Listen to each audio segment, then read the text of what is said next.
안녕하세요. 박지윤입니다. 여러분은 혹시 연주를 할 줄 아는 악기가 있으신가요? 악기 연주를 하다 보면요, 스트레스가 확 풀릴 것 같다는 생각이 가끔 들곤 하는데요. 이 외에도 악기 연주가 주는 효과가 많다고 합니다. 매일 조금씩 연습을 하면서요, 노력한 것에 대한 성취감도 느낄 수 있고요. 악보를 보면서 질서와 법칙도 배울 수 있고, 또 가르쳐주는 사람의 말에 귀를 기울이고 다른 악기와의 조화를 생각하다 보면 자연스럽게 상대방의 말에 귀를 기울일 줄 아는 능력도 생긴다고 합니다. 이렇게 여러 가지 효과가 있는 악기 연주지만 지금 배우기엔 너무 시간이 오래 걸린다고 생각하시는 분들은요, 클래식 갤러리와 함께 하시면서 간접 경험이라도 해보시는 건 어떨까요? 오늘 준비한 시간 문을 열겠습니다.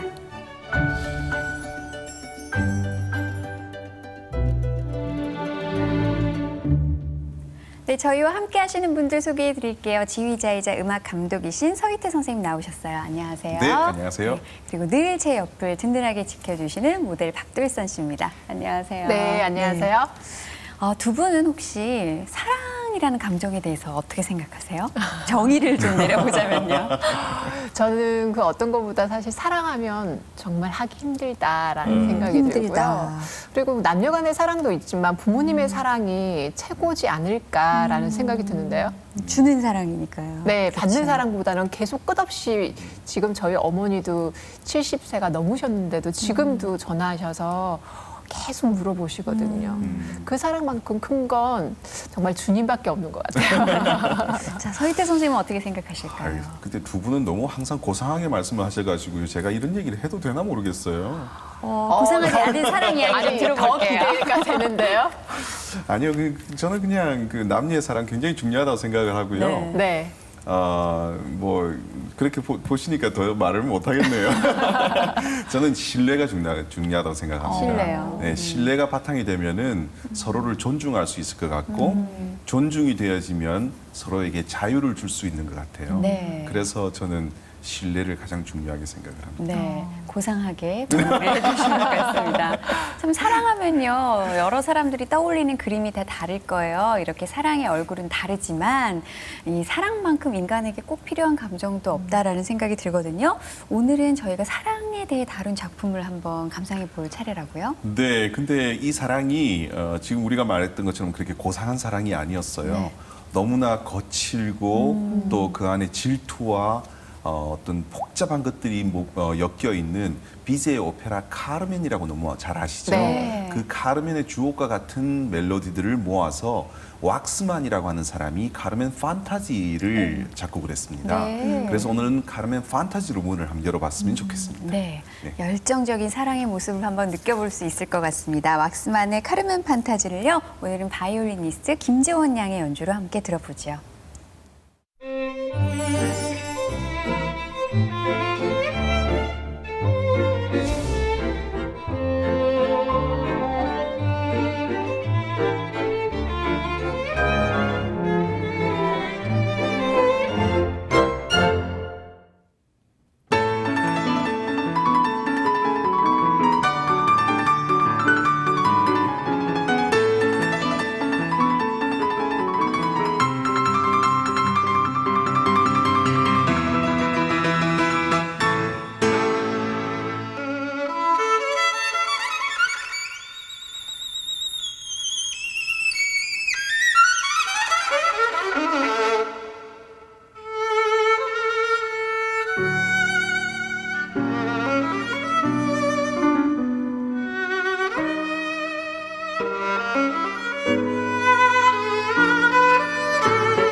네, 카르멘 판타지 들어봤는데요. 오늘은 이 곡 자체보다도 연주를 해준 김재원 양에게 더 시선이 끌리는 것 같다는 생각을 해봤습니다. 어떻게 감상하셨어요? 네, 저도 보면서 와 정말 저렇게까지 연주를 하려면 네. 쉬지 않고 연습을 해야 되겠구나라는 네. 생각을 하면서 저는 또 카르멘이란 모델이다 보니까 조금 카르멘의 그 화려함에 그 음색이 좀 느껴지더라고요. 네, 네. 그리고 뭐 이렇게 말씀하신 것처럼 존중의 사랑이 아니라 거친 듯한 네, 네. 열정적인 그런 느낌이 굉장히 좋았어요. 네, 왠지 붉은 드레스를 입고 서 있는 그 여인이 네. 떠오르는 것 같기도 하고요. 네, 네, 네. 네. 연주 자체도 그냥 어떨 때는 굉장히 거칠게 연주하기도 네. 하고 그러면서 그 안에 굉장히 또 아름다운 멜로디도 나오고 그러잖아요. 이 카르멘이라고 하는 이 이제 오페라로 들어가면은 네. 이 카르멘이란 사람의 그 캐릭터가 굉장히 독특합니다. 굉장히 질투가 많은 사람이었고 네. 그러면서도 굉장히 묘한 매력을 풍기는 여성이에요. 카르멘의 얘기를 조금 안 할 수가 없을 것 같아서 비제 오페라 원작인 비제 오페라 카르멘을 조금 말씀드리자면은 이 카르멘은 집시 여인입니다. 근데 이 사람이 담배 공장에서 일을 하는 그런 직공이었는데 그러면서도 모든 거기에 여직공들 중에서 가장 최고의 힘을 자랑하는 사람이면서 또 문 남성들의 굉장히 관심을 받는 그런 매력적인 여성이에요. 근데 이 카르멘이 순진무구하고 너무나 좀 이렇게 정형화되어 있는 군인인 돈 호세란 사람에게 추파를 던지죠. 사랑을 고백을 합니다. 근데 돈 호세에게는 이미 미카엘라라고 하는 사랑하는 여인이 있었기 때문에 그 사랑을 받아들이지 않는데 계속 마음이 끌리는 거죠. 네. 결국은 카르멘이 담배 공장에서 싸움을 일으켜서 이 사람이 구속이 되는데 이 카르멘이 호세에게 나를 풀어주면 당신을 내가 기다리겠다고 그 말에 이제 호세가 넘어가는 거죠. 그리고 카르멘을 풀어줍니다. 그리고 결국은 그런 풀어줬다는 제목 때문에 호세는 범법자가 되는 거죠. 그러고 나서 이제 감옥에서 풀려나서 카르멘을 찾아갑니다. 근데 카르멘의 마음은 이미 또 다른 남자에게 가 있는 거죠. 투사인 에스카미오에게. 그래서 투사의 에스카미오에게 사랑을 뺏기고 나니까 호세는 허탈감에 절망감에 카르멘에게 다시 나에게 돌아와 달라고 절규하지만 결국 돌아오지 않아서 살인을 하게 되는 거죠, 카르멘을. 그리고 그 옆에서 자기도 스스로 자살한다는 그런 내용이어서 이 카르멘이라고 하는 이 여인의 캐릭터가 굉장히 열정적이고 매력적이긴 하지만 그 속에 굉장히 묘한 어떤 절망감과 그런 상념, 푸념들이 같이 복합적으로 작용하는 굉장히 독특한 캐릭터의 여성이라고 볼 수 있어요. 네. 어떻게 보면 오페라라는 장르에 어울리지 않는 것 같으면서도 네. 굉장히 극적인 반전이 있어서 관객들에게 사랑을 많이 받았을 것 같아요. 카르멘이라고 하는 이 오페라는 사실은 작곡되고 나서 평론가들이나 음악가들에게는 절대적인 찬양을 받았던 곡이에요. 그래요? 람스라고 하는 작곡가는요. 이 곡이 너무 매력적이어서 무려 20번이나 넘게 이 오페라를 봤다는 기록이 있고요. 그 외에 많은 음악가들도 이 곡에 대해서 굉장히 좋은 곡이라고 하는데 니체라고 하는 사람도 그런 얘기를 했답니다. 찬란한 태양의 음악이다. 라는 평가할 만큼 굉장히 네. 대단한 음악이었다고 하고요. 그런데 중요한 것은 대중들에게는 당시에 이 오페라가 크게 곽광을 받지 못했었어요. 왜 그랬을까요? 중요한 이유가 있죠. 이 내용이 지금 좀 나쁜 내용이잖아요. 그렇죠. 세계에서 그렇죠. 가장 많이 상영되는 오페라가 뭐가 있을까요? 가장 많이 상영된 네. 오페라요? 뭐 라보엠, 네. 푸치니의 오페라, 네. 그리고 베르디의 오페라 라트라비아타, 주니, 네. 그리고 지금 우리가 얘기하는 이 비제의 카르멘, 이 세 작품이 세계에서 가장 많이 상영되는 오페라 작품이라고 할 수 있는데 다른 두 작품의 여인들은 어떠냐면은 라보엠에 나오는 여자 주인공인 미미는 굉장히 애절한 사랑을 하는 폐병 환자로 나오죠. 약간 순애보가 있죠. 순애보죠. 네. 그리고 결국은 그 남자의 품에서 숨을 거두는 네. 그런 모습으로 그려지는 지고 라트라비아타도 춘에 나오는 비올레타라고 하는 이 여성도 장녀였지만 네. 그러나 알프레도라고 하는 남자를 만나면서 이 사람의 삶이 바뀌는 거예요. 그리고 그 남자를 보호해주기 위해서 그 남자를 떠나죠. 근데 알프레도는 그것을 오해하고 이 사람을 비난하지만 결국은 죽을 때 다시 두 사람이 사랑을 확인한다는 그런 순애보적인 얘기가 있는데 이 카르멘은 전혀 그렇지가 않잖아요. 배신을 하죠. 네, 첫째는 집시가 등장을 하고 네. 이 사람들이 밀수업자가 되고 네. 또 거기에서 사랑을 배신하고 살인이 되고 과거에 19세기에는 이런 오페라들을 대중들이 가족과 함께 즐겼었거든요. 근데 가족과 함께 즐기기에는 너무나 내용이 거칠고 엉망진창인 그런 내용이잖아요.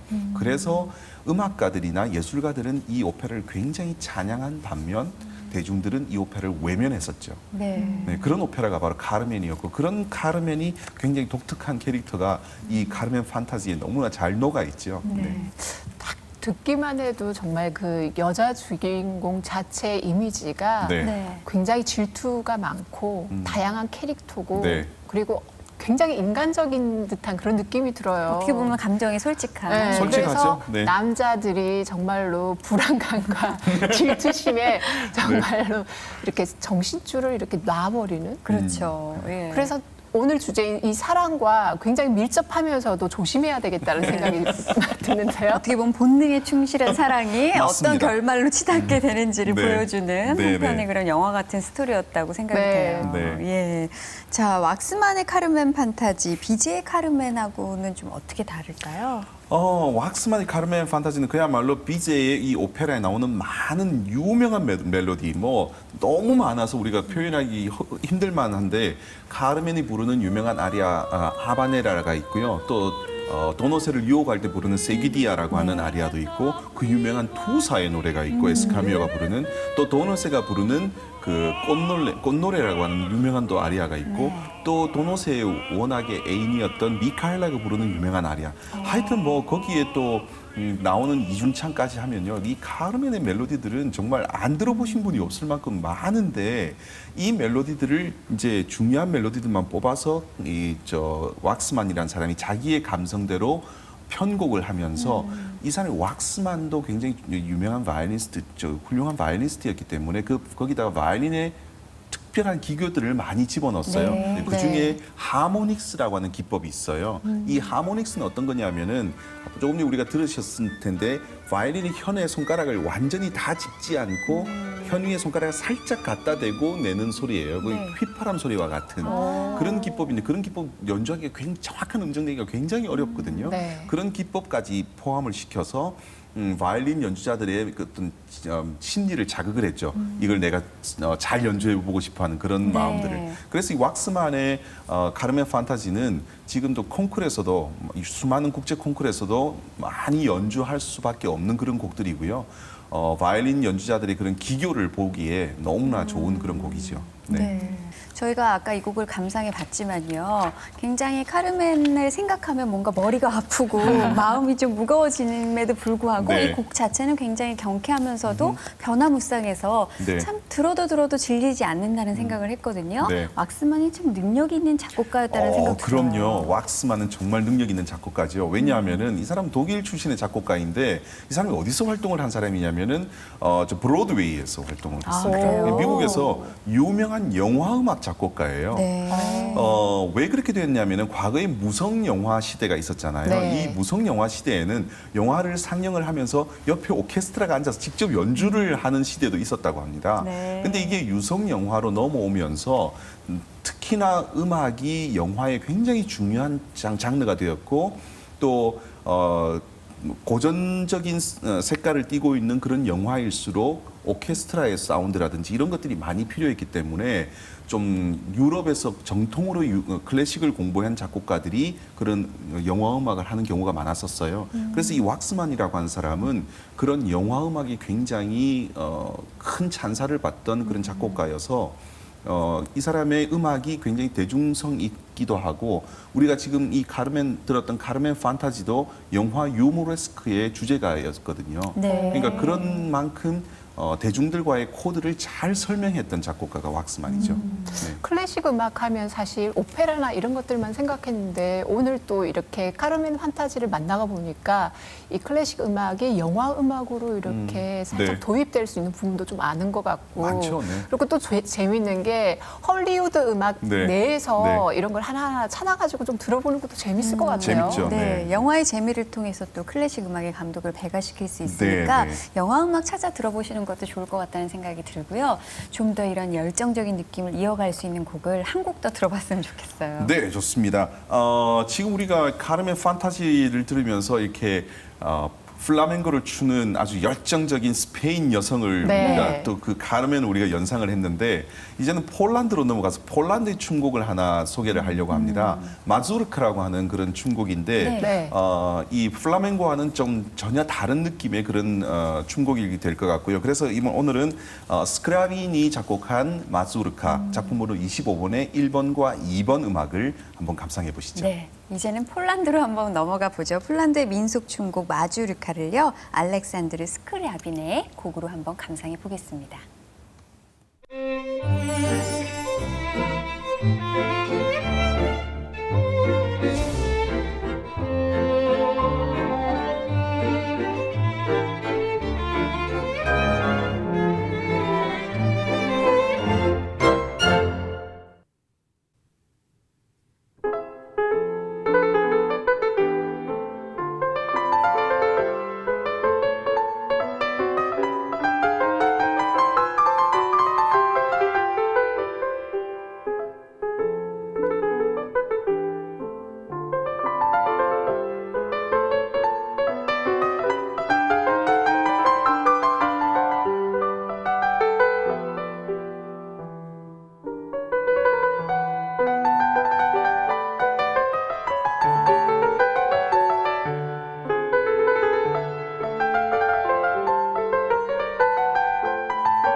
네, 우선 피아니스트 한희연 선생님의 연주 다시 들을 수 있어서 반가웠고요. 네. 오늘 알렉산드르 스크리아빈의 마주루카에 대해서 들어봤습니다. 어떠셨나요? 저는 민속 춤곡이라고 해서 네. 사실은 좀 심플하고 가볍지 않을까라고 생각했거든요. 근데 들으면서 여기에 춤을 맞춰서 이렇게 춘다는 것 자체가 힘들지 않을까. 확실히 클래식 음악이다라는 네, 네. 생각이 들었어요. 굉장히 우아했어요. 네. 그리고 이 곡을 이해하기에 앞서서 우리가 일단 마주루카에 대해서 배워야 될 것 같다는 생각이 듭니다. 네.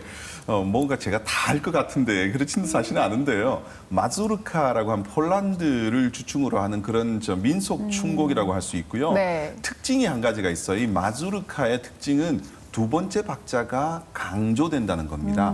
일반적으로 3박계열이 대부분 다 춤곡이거든요. 네. 그 뭐 오스트리아를 중심으로 하는 왈츠, 왈츠. 쿵작, 짝, 쿵. 네, 그것도 4분의 3박자. 그래서 일반적으로 3박자 개념은 춤곡이라고 보시면 좋은데 이 곡도 3박계열인데 이 곡은 두 번째 그 박자가 강조가 돼요.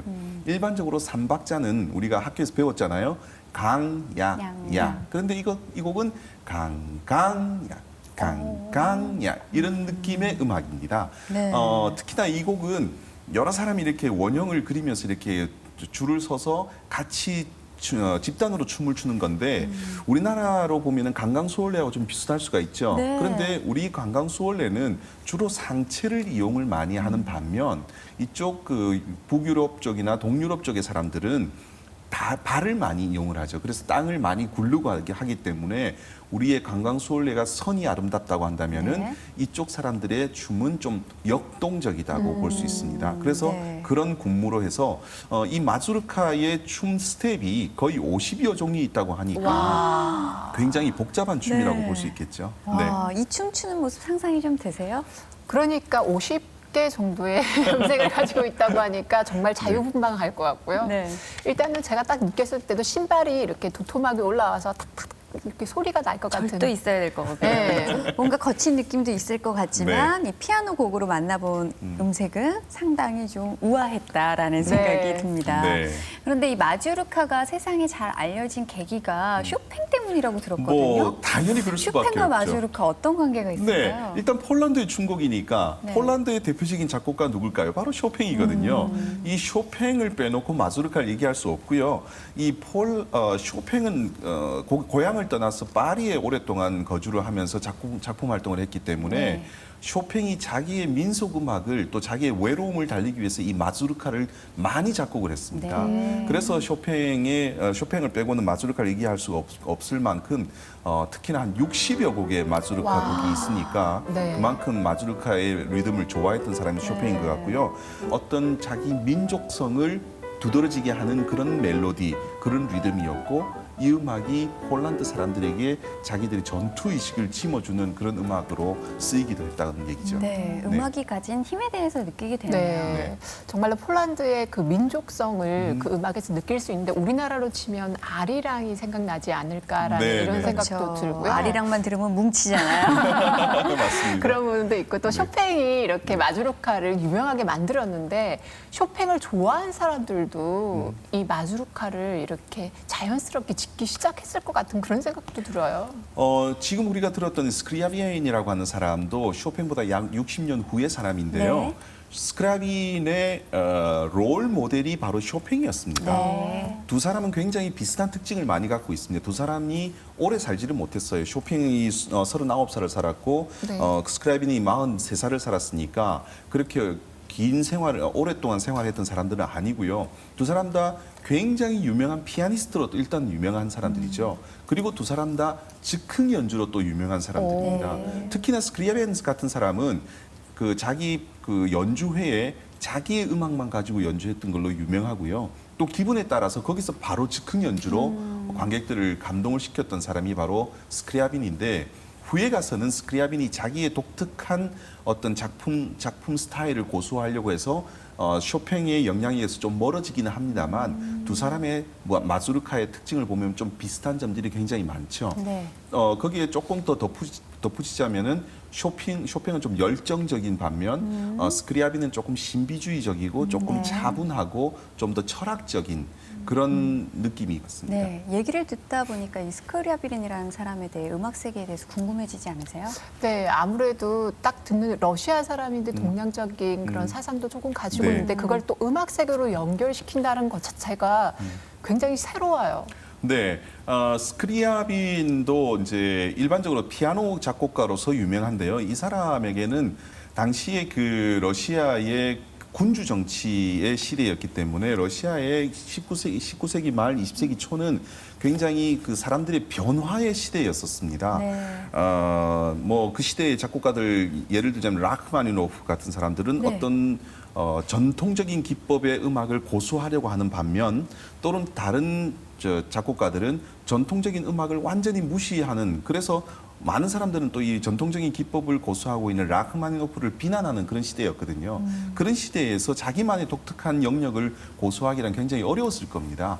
그러니까 작곡가들은 어떻게 창작하는 사람들은 자기들의 음악의 색깔을 독특하게 하기 위해서 어떤 자기의 좀 사상을 집어넣는 경우가 많거든요. 그래서 이 스크리아빈이라는 사람은 동양 철학과 동양 신비주의에 좀 더 많이 관심을 가졌던 것 같고 그게 이 사람의 음악에 좀 많이 나타났던 것 같아요. 네, 그 시대의 변화에 따라서 음악의 모습이 변해간다는 게 굉장히 신비로웠고요. 또 같은 음악이라도 어떤 작곡가가 또 해석하느냐에 따라서 달라진다는 사실 다시 한번 느껴봤습니다.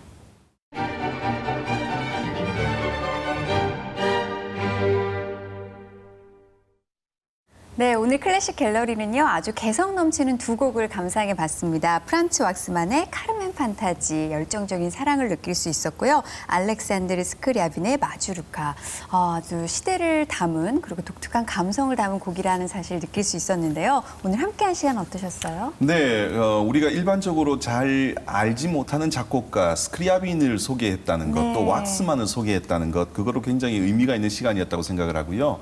특히나 스크리아빈이라고 하는 이 사람은 우리와 같은 그런 어떤 동양적인 색채의 신비주의 화성을 많이 사용을 해서 20세기로 넘어오면서 동양 음악적인 그런 화성 체계를 만드는데도 굉장히 큰 역할을 했던 사람이기 네. 때문에 잘 몰랐던 작곡가를 알아가는 그런 재미가 오늘 있었던 시간 같습니다. 네, 어떠셨어요? 저는 생각보다 좀 오늘은 좀 어려웠던 것 네. 같아요. 네. 그런 춤곡이라든지 이런 듣는 거에 대해서는 별로 어렵지 않았는데 내용 자체가 새롭다 보니까 이게 익숙치 않은데 이런 생각을 하면서 네. 좀 더 많이 알아가는 과정이 좀 필요하겠구나 네. 이런 생각이 들었습니다. 네, 오늘 저희가 사랑 얘기를 하면서 시작을 해봤잖아요. 그런데 오페라 카르멘을 쓴 조르주 비제는 사랑은 갈등과 유혹으로 짠 그물이다 이런 이야기를 했다고 합니다.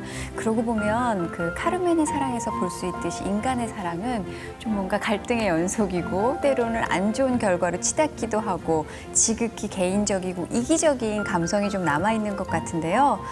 또 한편으로 하나님께서 우리에게 주시는 사랑은 너무나 숭고하고 한 차원 높고 아름답기만 하다는 생각을 해봅니다. 자, 순수하고 이렇게 무결한 사랑에 한 발짝 더 다가가시는 한 주 되시길 바라면서 다음 이 시간에 저희 또 아름다운 음악 가지고 여러분 찾아뵐게요. 함께해 주신 여러분 고맙습니다.